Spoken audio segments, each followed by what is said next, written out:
আসসালামু আলাইকুম প্রিয় দর্শক, সবাইকে স্বাগতম। আজকে স্বর্ণ নিয়ে একটি তত্ত্ববহুল আলোচনা দিতে চাচ্ছি।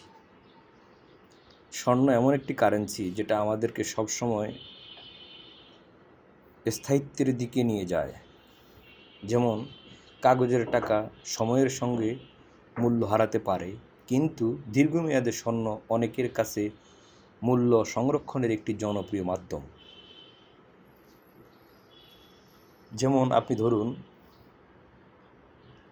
10 বছর আগে আমরা 1 লাখ টাকা দিয়ে 22 ক্যারেটের যে পরিমাণ স্বর্ণ কিনতে পারতাম, আজ 2026 সনে তুলনা করে দেখুন তো কতটুকু স্বর্ণ পাচ্ছি আমরা।